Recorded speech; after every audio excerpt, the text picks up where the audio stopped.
fazer um react. E de surpresa, né, como sempre, lá no canal Cortes do Isso Não É Podcast. Olha, o canal deles é realmente muito bom, conteúdo de qualidade. Vamos lá. O Pai Henrique, mais uma vez, ele traz um relato muito interessante, que é sobre o início do processo de desenvolvimento mediúnico dele. E eu assisti isso, tomei café agora é sábado, dia 18, às 7h50 da manhã, e acabei de tomar meu cafezinho. A minha intenção hoje era fazer outra coisa e não gravar vídeo, mas esse vídeo é tão importante, ele abre uma janela de oportunidade pra gente discutir um assunto que eu queria discutir com vocês há muito tempo, que eu tinha que sentar aqui e gravar. Então vamos lá, vamos escutar o Pai Henrique e eu vou indo dando as pausas pra gente poder fazer, como sempre, a análise, tá bom? Então vamos lá. Se inscrevam no canal, tá? Também lá no Isso Não É Podcast, que é um canal de suma qualidade. Você buscava a sua mediunidade para incorporação, né? Você tinha essa busca lá, né? Sim, na verdade eu fui para poder entender, tipo, como é que funcionava. Porque assim, no momento que eu mais, vamos dizer, na hora que eu caí, eu fiquei muito descrente. E caí porque ele era evangélico. Então eu perdi a minha fé e eu praticamente não acreditava em basicamente mais nada.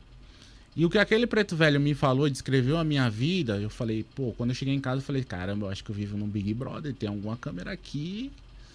Porque, mano, não é possível. Como é que ele sabia da minha vida assim, desse jeito, dessa forma? E aí, conforme foi passando o tempo, aí eu fui, né, fui para me desenvolver, para poder entender o que era a incorporação, o que era a religião também, porque tudo aquilo que eu fui, né, direcionado para acreditar, não tinha absolutamente nada a ver com o que eu tinha aprendido, né? Porque a gente falava, demônio, tudo demônio, né? Então, tipo, a gente também tirava a nossa responsabilidade das coisas, né? Tudo que acontecia, é porque o demônio tá tentando, porque o demônio não quer, porque é isso, porque é aquilo. Não, e às vezes muitas das vezes foi as atitudes. Não deu certo alguma coisa, Deus quis assim. Exatamente. Né? Você fala, foi incompetência da gente mesmo o negócio, né? Às vezes eu peguei um rumo ou um caminho errado que não fazia sentido, né? Tinha que ter ido para um outro, mas era eu. E na igreja, não falando mal da igreja, pelo amor de Deus, eu só tô contando a minha história, tanto que um dos grandes males da igreja, não só cristã, mas todo tipo de igreja simplista, é justamente essa, onde você não é colocado para pensar, analisar os seus atos, e você acaba se tornando uma vítima desse simplismo, onde tudo ou é uma força ou é outra que está tamanho interagindo, que parece que você é só uma bolinha de ping-pong numa mesa onde duas forças estão jogando. Isso é muito perigoso. Lembrando que foi isso que instaurou a Santa Inquisição, a Guerra dos 1000 anos contra os muçulmanos, as guerras cruzadas, né? As guerras da cruzadas, tudo isso foi por causa disso. No imaginário de uma força que tem que ser vencida, que é a força do mal. E tivemos um movimento em 2018 bem parecido na política brasileira também. Isso é uma estratégia e também é uma estratégia fascista. E, pô, Jesus pra mim é o cara e sempre vai ser. Sim, Jesus é zica. Se todo mundo seguisse realmente os ensinamentos de Jesus, pô, o mundo seria completamente diferente. Completamente diferente. Então eu fui pra entender e pra mim conhecer também e realmente ver se funcionava, né? Se era isso e tudo mais. Tem muita gente que procura a Umbanda, procura as entidades porque acha que a vida dela vai... Eu vou ficar rico, eu vou melhorar, vai tudo ser zica e tal. E não é assim. Mas aí, de cara, você já percebeu que a sua mediunidade era de incorporação? Sim, sim. Porque passou pouquíssimas giras, né, de desenvolvimento e eu já praticamente trouxe a maioria das minhas entidades. Só que aí, como eu falei, eu comecei a ter problemas porque eu trabalho com o Nego Gerson, ele falava que era Nego Gerson, todo mundo falava que era Zé Pilintra. Aí começa a nossa análise. E quando eu incorporava Exu Pirata, todo mundo falava, não existe. Deve ser Tranca-Rua, deve ser Marabô, deve ser Tiriri.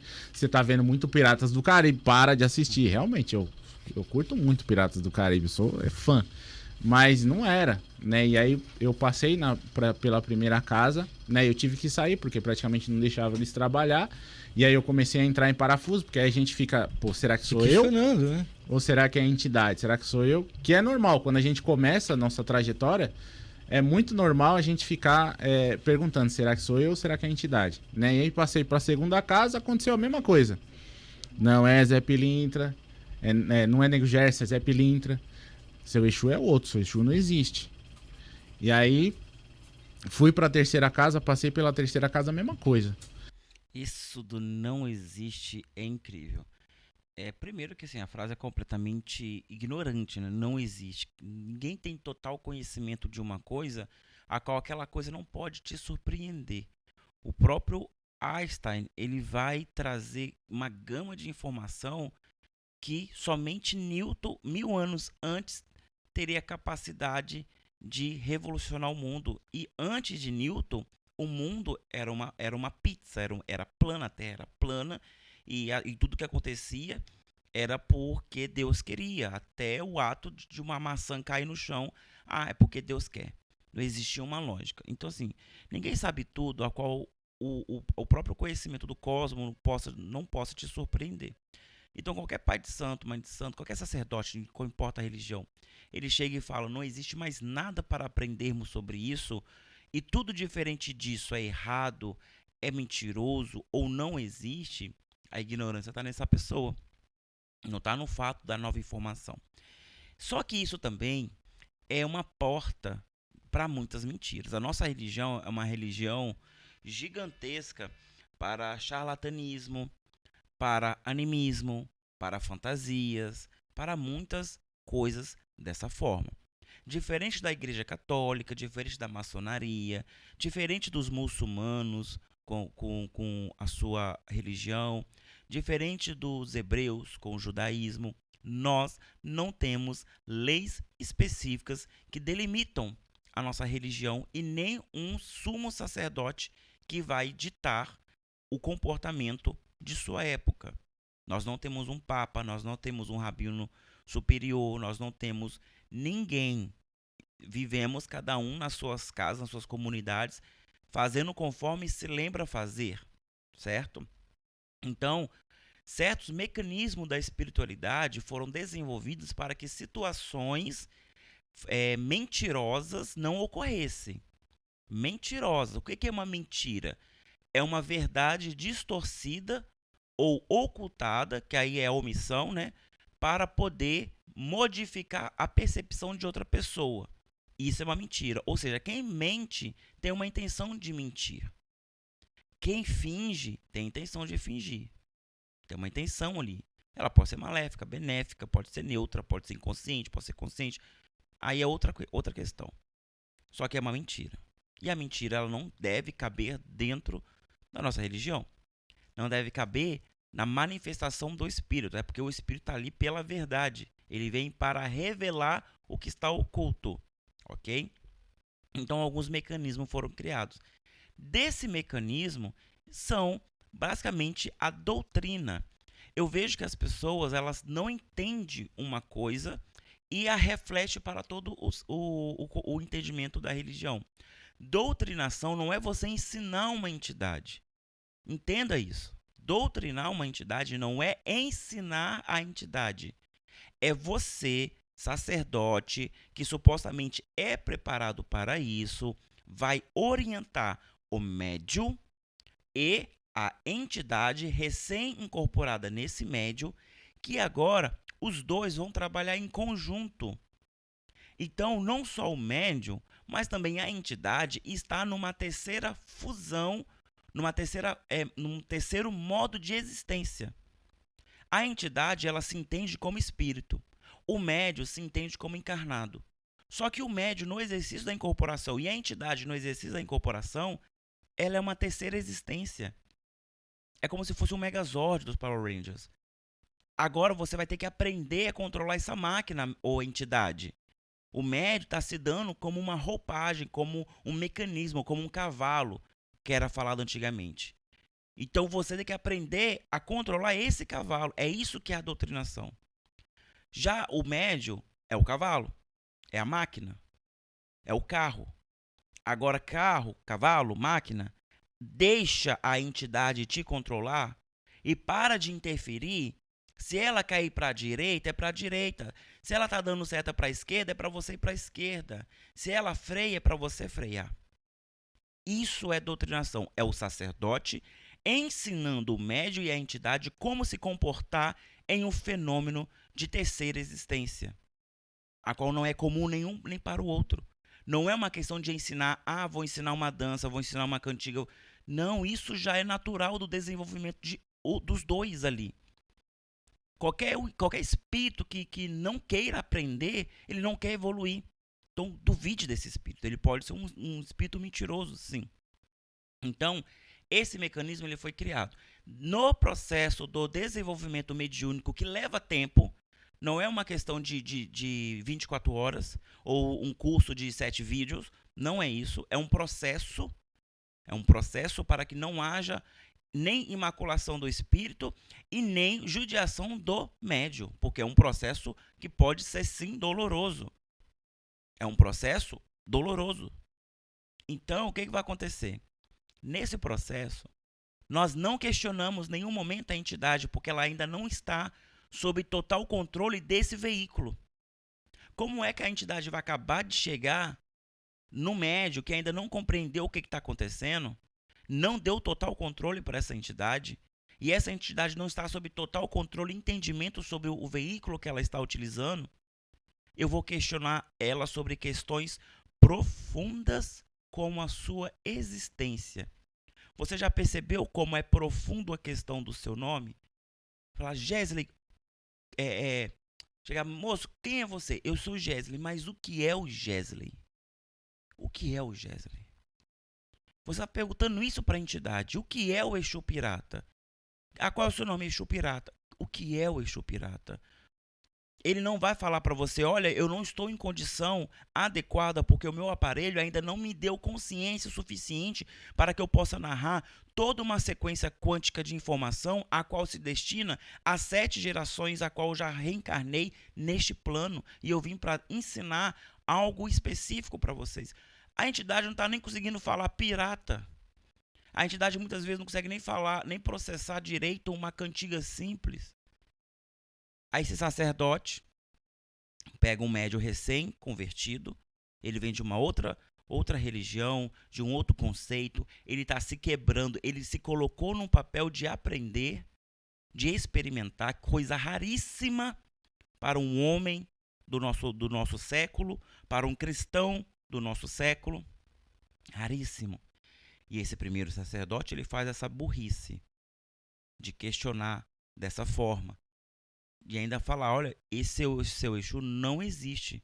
Seria a mesma coisa eu falo, de chegar na igreja dele, olha, eu tive uma experiência com o Espírito Santo de Deus e eu via, sei lá o quê, porcos voando. Olha, porcos voando não é um símbolo do Espírito Santo. Isso que estava em você não era o Espírito Santo, era outra coisa. Pode ser qualquer outra coisa, menos o Espírito Santo. Poxa, mas era bom aquilo. Entendeu? Você está desvalidando a experiência sobrenatural de uma pessoa que ela está se colocando na permissão de experimentar a sua religião. Ainda bem que ele estava com vontade mesmo, porque ele vai insistir em outras casas, o que é fato e fez bem para Henrique. Você tinha que ter ido sim para outras casas, porque essa pessoa que te orientou primeiramente, ele podia até ter boa intenção, mas infelizmente falta sabedoria em muitos dos momentos na Umbanda, principalmente quando se trata de sacerdote, sacerdotisa, quando se trata de receber o diferente, quando se trata de não aceitar aquilo que está fora dos padrões. E a nossa religião, ela é fora do padrão. Fora do padrão. Ou a gente vai ficar somente com 4 figurinhas repetidas, Maria Padilha, Maria Mulambo, Tranca-Rua e Marabô. Só existem essas 4 entidades. Qualquer coisa fora disso, aí uma coisa que eu me questiono. Aí uma pessoa escreve um livro chamado Orixá Exu Mirim e isso se torna uma linha. Nunca houve na história da religião uma entidade como essa. E agora, por causa do livro, da popularidade desse escritor, ele nunca foi tradicional da Umbanda, e agora eu vejo até terreiros, sacerdotes experientes, que questionam esse autor replicando aquilo. Ué, por que uma mentira serve e a outra não serve? Porque para mim é uma mentira. É uma mentira. Não vai contra tudo que nós acreditamos na Umbanda, a existência de uma linha de trabalho de Exu Mirim. Uma linha de trabalho, diferente da entidade. Tá? Se você não sabe uma coisa, diferenciar uma coisa com a outra, então você ainda está precisando estudar um pouquinho mais sobre Umbanda. Uma linha de trabalho é uma coisa, uma entidade é outra. Existe sim a entidade Exu Mirim, como existe a entidade Pombogira Menina, como existe várias outras entidades, como a Maria Caveirinha, Exu Veludinho, existem.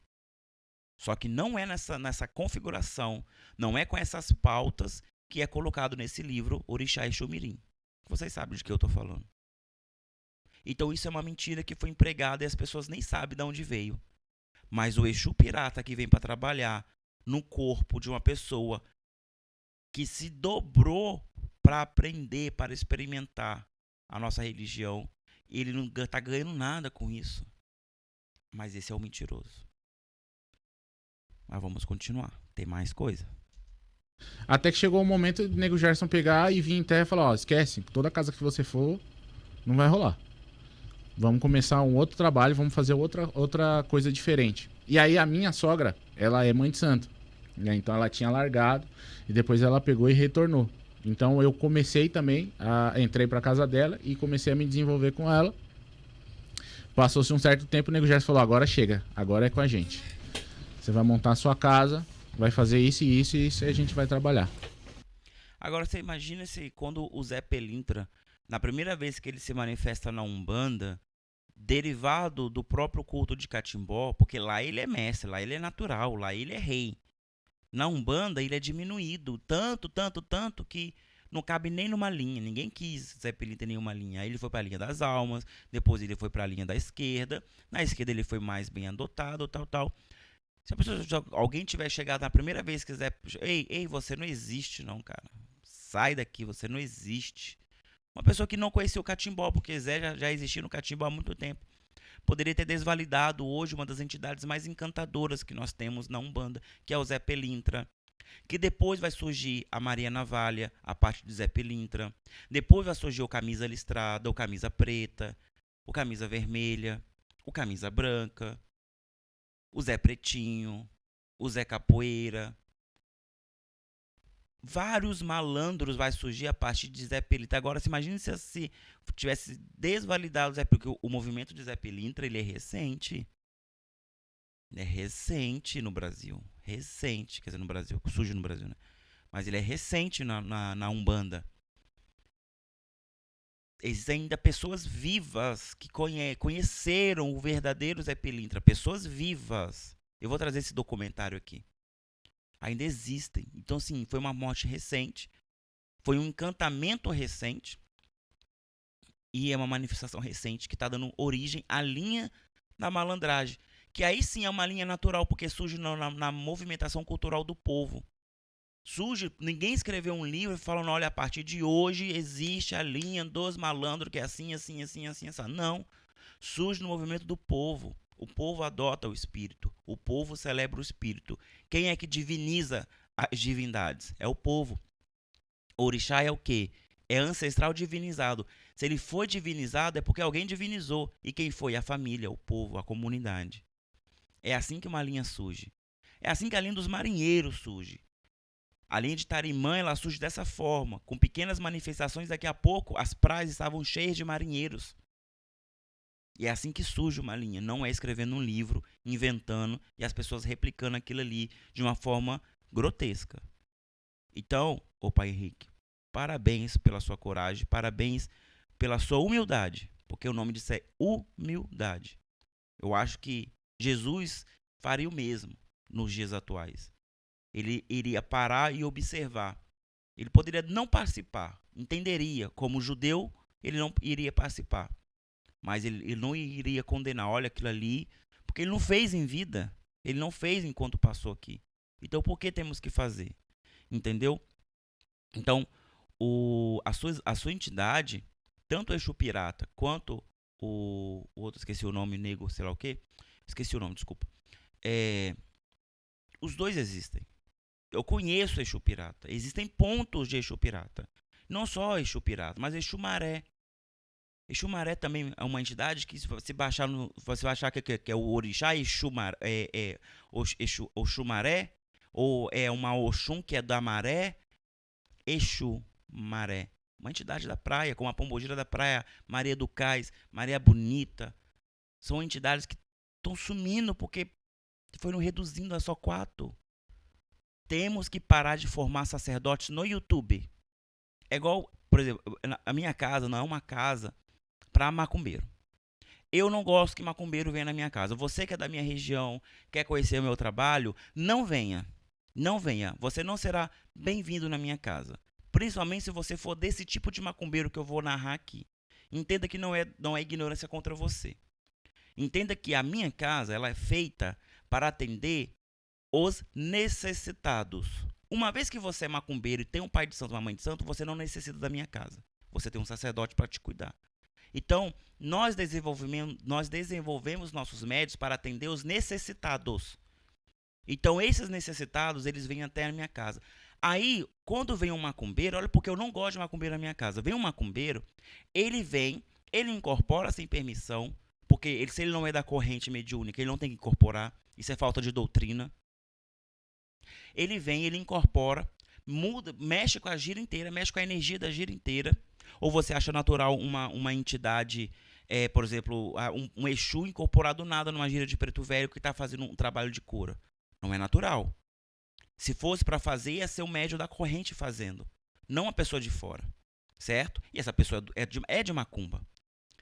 Aí essa pessoa vem no seu terreiro, ela incorpora, ela quer puxar ponto, ela puxa vários pontos que só encontra na internet. Ela não puxa um ponto que é diferente da internet. E ainda quer que você cante, bate palma para ela. E a entidade quebra toda a gira, quebra a corrente todinha, para se mostrar, porque quer vestir roupa, quer isso, quer aquilo. Epa, você não está na sua casa não, querida. Se você passou, é para descarregar o seu médium e ir embora, porque a doutrina é assim. Se não for explicado na porta, está sendo explicado aqui agora. É assim. Quer vir, Gésia, olha só, eu estou necessitado de um passe. Eu posso? Claro, seja bem-vinda, irmão. Mas entenda que só vai passar disso. Você não vai incorporar e fazer da minha gira uma festa particular sua. Porque se você não está em casa nenhuma, é porque você não quer compromisso. Compromisso é doutrina. Compromisso é chegar aqui cedo e varrer um quintal. É lavar uma panela. É catar folha no jardim para fazer defumador. É lavar o guidar. É servir outro irmão. Isso é terreiro. Não é ficar o dia inteiro no YouTube escutando musiquinha, aprendendo, chegando aqui cantando. Isso para mim é balera. Pode deixar que a minha gira eu toco sozinho. Não preciso. Sei cantar macumba. Minhas entidades sabem tocar macumba. Então eu não gosto dessa ideia. Não gosto dessa falta de doutrina. Não gosto. Aí quando uma entidade dessa vem no seu terreiro, o que você faz? Você expulsa?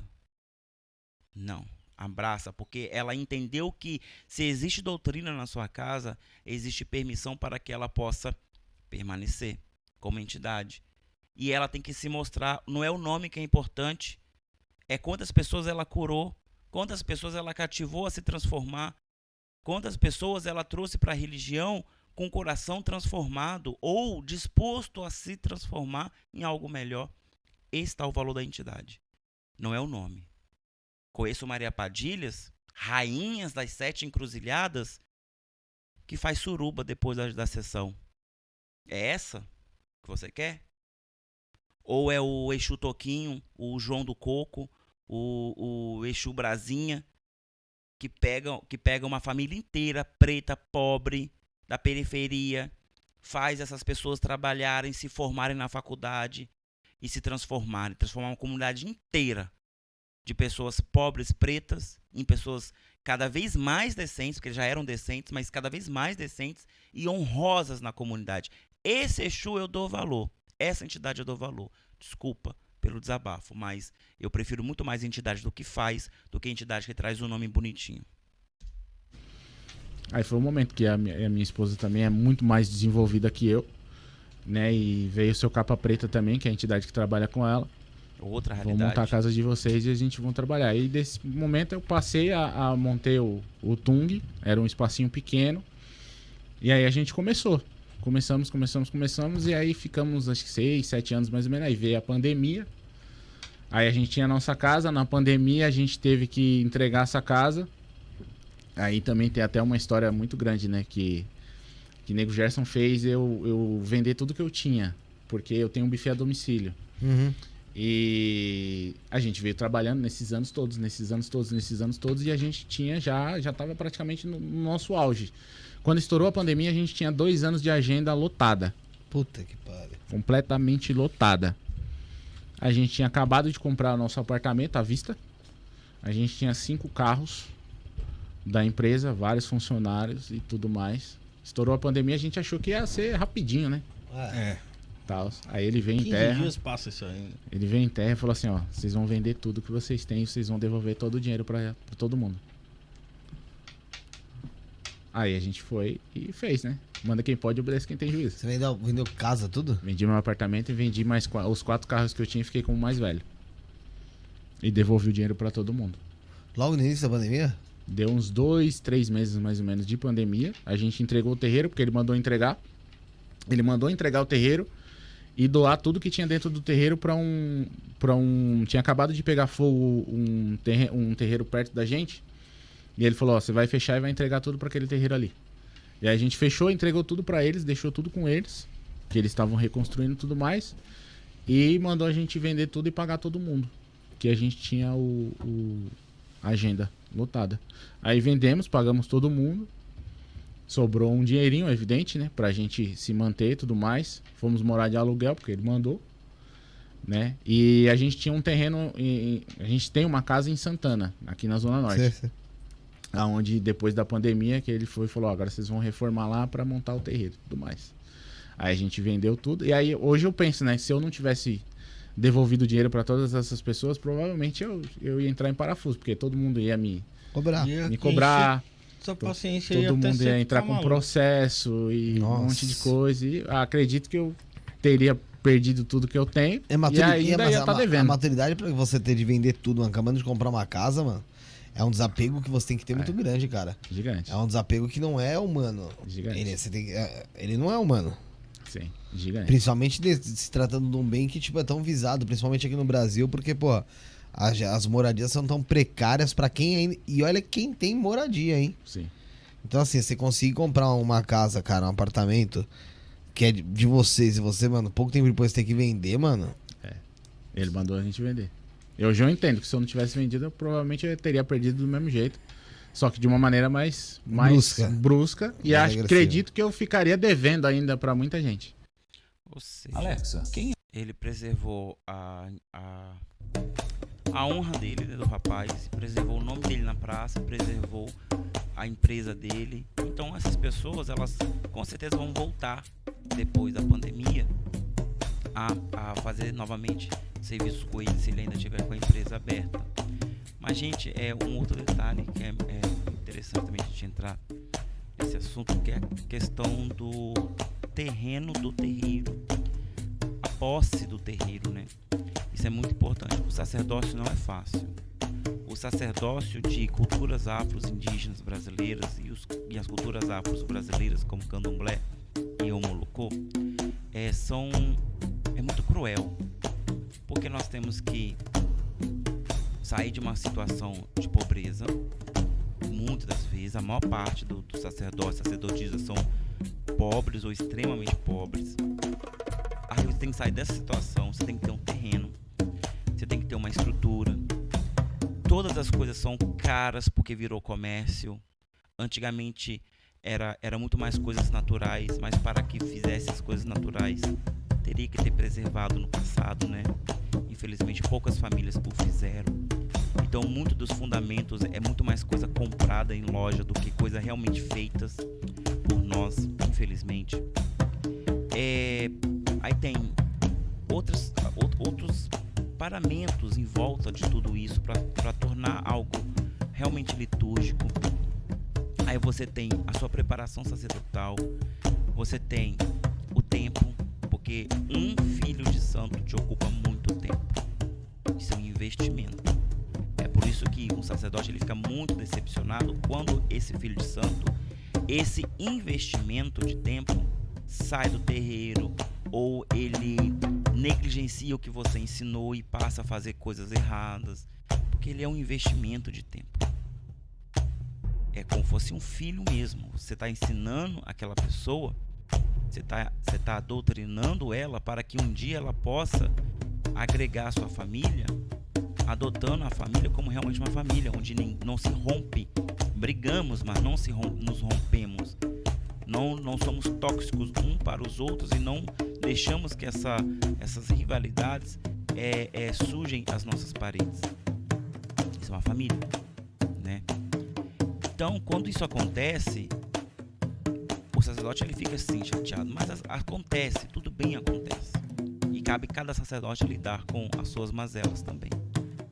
Só que tá vendo como é muito cruel? É diferente do que você pegar um livro qualquer, independente seja a Bíblia ou seja os livros do Rubens Saraceni, tanto faz. Você faz um curso, você não vai fazer uma teologia, você vai fazer um cursinho de 3 meses, você sai sacerdote.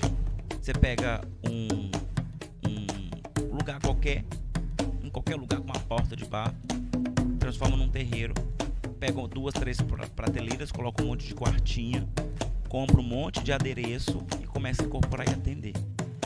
É muito diferente. Olha o caminho sacerdotal tradicional e olha o caminho sacerdotal feito às coxas, de qualquer forma.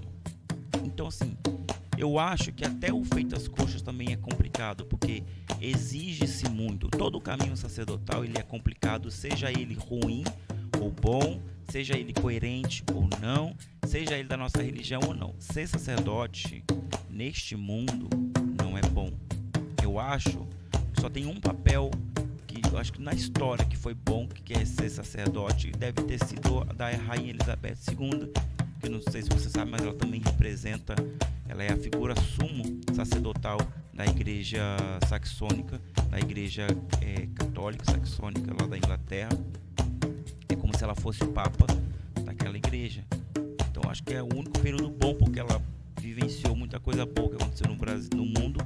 Também aconteceu coisas ruins. A Segunda Guerra Mundial vai acontecer ela vai presenciar a Segunda Guerra Mundial, vai pegar a Primeira Guerra Mundial, mas de fato foi muito melhor do que ruim, tá? Então, assim, de todos os sacerdotes do mundo, somente um teve privilégios de fato no seu sacerdócio.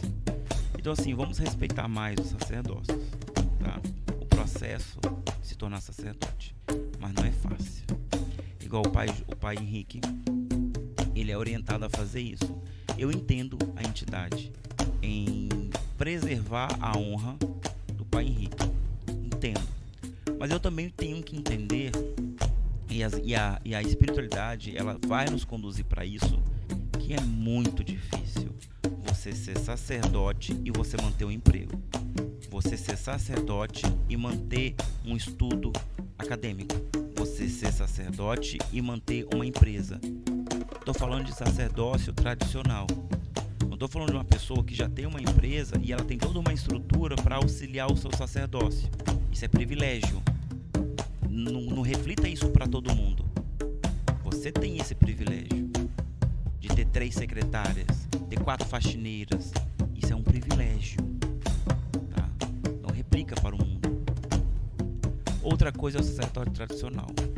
Por exemplo, eu me lamento muito não ter uma faculdade, mas eu não consigo. Eu escrevo os meus livros, eu faço um processo editorial. Uma faculdade hoje, não importa qual eu faria, independente, eu não iria conseguir exercer aquela profissão. Me demanda tempo. A minha empresa hoje só funciona porque ela é baseada em macumba. Só por isso. E as pessoas mais tiram dúvidas comigo do que de fato compram o meu material. Então elas preferem vir e conversar comigo. Então por isso que eu sei de muita fofoca, de muito terreiro, de muito pai de santo. Vem, conversa, oriento gente de outros terreiros, oriento outros sacerdotes. Mesmo que eles não queiram e não vão me dar o crédito, por muita coisa, e eu também nem quero, mas entenda que eu não vivo disso. Eu não vivo do meu sacerdócio. Da mesma forma que todo o pouco dinheiro que eu ganho é voltado para o terreiro. Ou vocês não estão vendo o preço de uma vela? Vocês não estão vendo o preço de um alguidar? Ou a comida não está nas alturas? Está difícil colocar comida no prato, imagine colocar comida no alguidar. Entendo que ser sacerdote não é fácil. Ser macumbeiro já é ruim, já é difícil, porque você tem o preconceito, tem aquela coisa toda.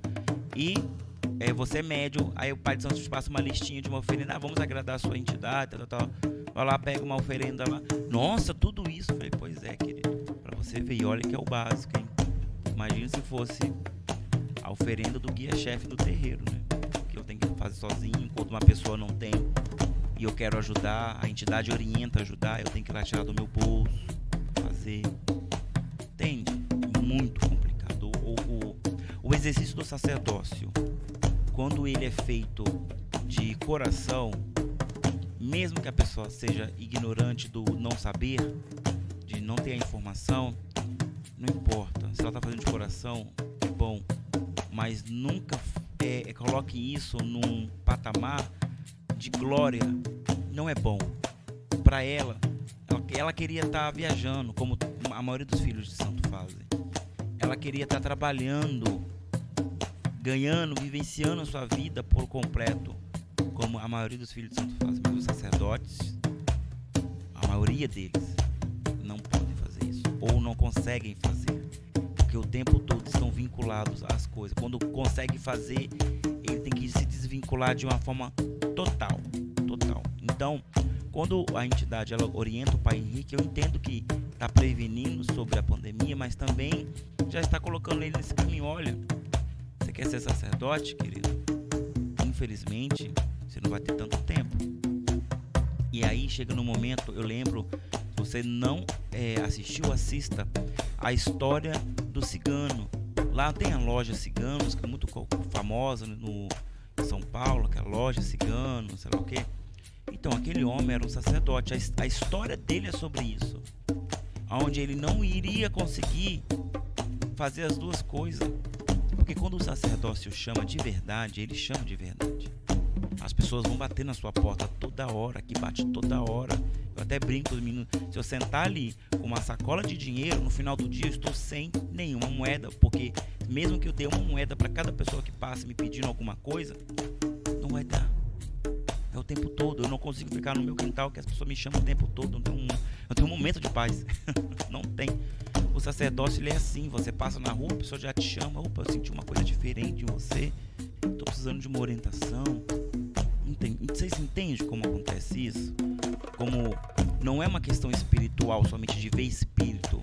O sacerdócio é mais sobre pessoas do que sobre espíritos. O espírito é para o médium. O sacerdote ele treina o médium. Então o sacerdote tem que lidar com o médium e muito menos com o espírito.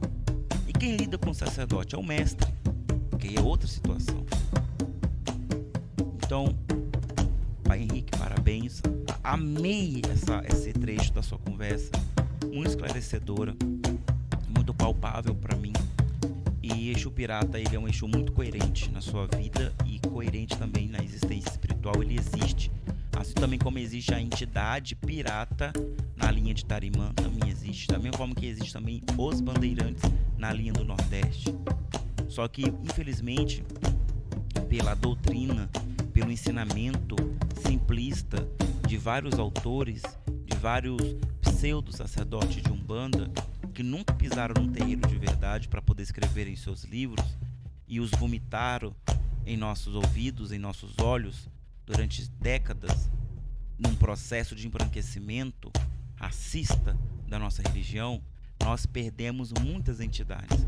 Então, quando se manifesta uma entidade que é desse tempo, que é dessa tradição, que é um ancestral legítimo, eles acham estranho. Eles acham muito estranho. Eles acham tão estranho essa autenticidade da nossa religião que eles tentam moldá-la, transformá-la. Até porque o preto velho nem é mais preto e também nem é mais velho. Bom, reflitam. O O importante eu recebi uma crítica uns dias desses, também isso é muito legal, de que você poderia fazer mais conteúdo e falar menos dos outros. React sempre foi um conteúdo de internet, sempre, desde o começo. O Felipe Neto começou assim, tudo começou assim. As pessoas, elas são atraídas pelas tretas, entenda isso é marketing, isso é psicologia. Você prefere muito mais ver uma briga do que ler um livro. Porque se você quiser ler um livro, a gente senta e lê junto, a gente reflete junto, beleza, adoraria fazer isso. Mas quando eu contar a fofoca, você vai se interessar mais pela fofoca do que pelo livro do Nietzsche que nós estaríamos lendo. Entende? Então não adianta eu ficar aqui filosofando, falando de tradição, falando se eu não tenho a atenção de vocês. Então eu prefiro pegar um vídeo desse que é super interessante e a gente refletir sobre coisas reais do mundo, não sobre as fadinhas e os gnomos do jardim, coisas reais que acontecem no nosso dia a dia, de sacerdócios reais, de experiências reais ou falsas também, quando for necessário. Como eu já refutei vários sacerdotes aqui, falsos doutrinadores, mentirosos, charlatões. Tá tudo no canal. Isso também é conteúdo. Caso contrário, não haveria jornalismo. Porque o jornalismo é isso. Não haveria revista de fofoca. A revista de fofoca é isso. Então entenda que crítica também é algo construtivo, mesmo que destrutivo. Se a gente não pegar, duvido que pelo menos 1% do que eu falei não sirva para você refletir de alguma forma. Até os piores vídeos que eu já fiz, porque eu sou bem sangue quente. Então às vezes eu acabo passando do limite. Mas mesmo naqueles vídeos, se você não conseguir pegar um pouquinho, refletir, o problema não está em mim, está em você. Porque uma das regras da espiritualidade africana e indígena brasileira é aprenda com todos. Em tudo há sabedoria. Você não precisa catar. Você não precisa absorver para sua vida tudo que eu estou ensinando. Mas em alguma coisa que eu falei, há algo que pode melhorar na sua vida, que pode colocar você para refletir. Se você não está disposto a aprender, você não está disposto a evoluir. Então você está na religião errada. Melhor é você ir para o cristianismo, porque lá tudo é culpa do Satanás e você é perfeito. Até mais, deixa o seu like, se inscreva e compartilha. Tchau, tchau.